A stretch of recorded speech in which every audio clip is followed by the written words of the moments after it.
बबलू हाथी सुबह सवेरे अकेले वन में टहलने के लिए निकला। वह अपनी ही धुन में चला जा रहा था। लगता था उसके दिमाग में कोई उलझन है जिसे वह सुलझाने की कोशिश कर रहा था। सड़क पर आगे बढ़ते ही उसके सामने चीकू खरगोश भागा। बबलू का पैर उसके ऊपर पड़ने ही वाला था कि चीकू जोर से चिल्लाया। उसकी आवाज सुनकर बबलू ने अपना पैर पीछे खींच लिया। कहाँ खोए हो बबलू भाई? कहीं नहीं, बस कुछ ऐसे ही सोच रहा था। किस बारे में? तुम जानकर क्या करोगे? शायद मैं तुम्हारी कुछ मदद कर सकूं। तुम तो जानते हो आजकल वन में कितनी चोरियां हो रही हैं, पर चोर का कोई अता पता ही नहीं है। इस बात को लेकर वन के सारे प्राणी चिंतित थे। वे वहाँ खुद को सुरक्षित महसूस नहीं कर रहे थे। अरे चीकू भाई, हम मजबूर हैं। हम चोर को पकड़ ही नहीं पा रहे हैं। वह बहुत चालाक है और अपने काम को बड़ी कुशलता से अंजाम दे रहा है। कहीं कोई सबूत ही नहीं छोड़ रहा। हमारे राजा इस बात को लेकर बहुत चिंतित हैं। यही कारण है कि हम सब इस बारे में सोच रहे हैं। अब तुम मेरी इसमें क्या मदद कर सकते हो? मैं कुछ सोचता हूँ, हो सकता है मुझे कोई उपाय सूझ जाए। प्रयास करने में कोई हर्ज तो नहीं है।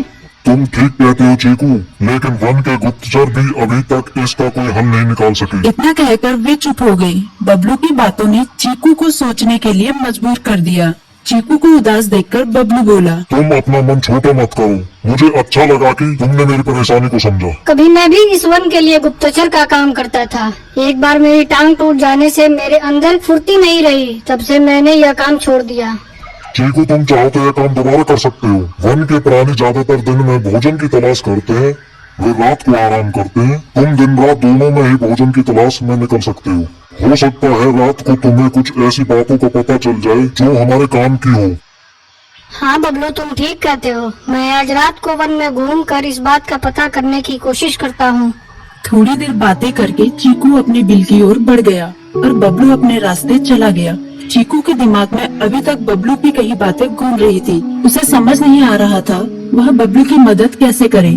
दिन भर वह उसी उधेड़-बुन में लगा रहा।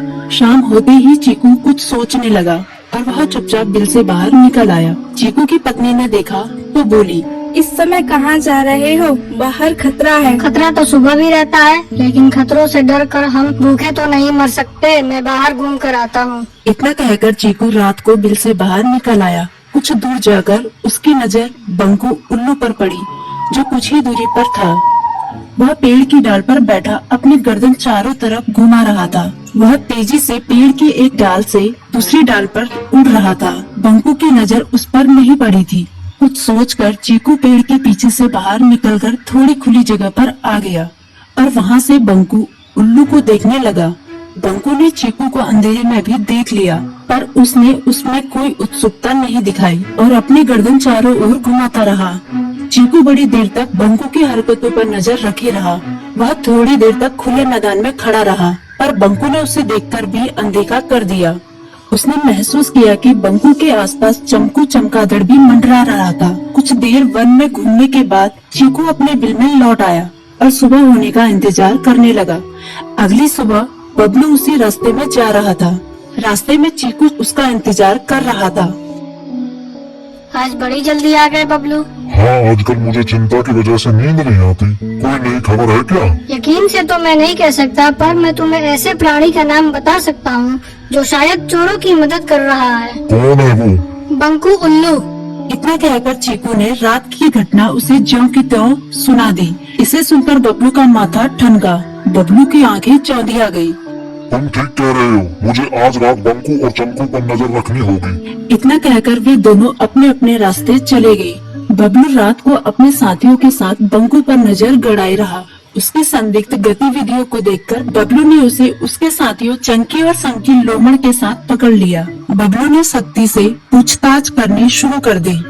तुम इस समय बंकू चमकू के साथ क्या कर रहे हो? हम चारों दोस्त हैं, इसलिए साथ बैठकर बातें कर रहे हैं। चमगादड़ और उल्लू की दोस्ती तो समझ में आती है, पर लोमड़ के साथ दोस्ती कैसा हो सकती है? सख्ती से पूछने पर दोनों ने अपना जुर्म कबूल कर लिया और सभी चोरियों के बारे में बताया जो उन्होंने कुछ दिन पहले वन में की थी। बबलू ने उनके चोरी का सारा सामान भी बरामद कर लिया। बंकू और चमकू को अभी तक समझ में नहीं आ रहा था कि वो इतनी आसानी से कैसे पकड़ में आ गई।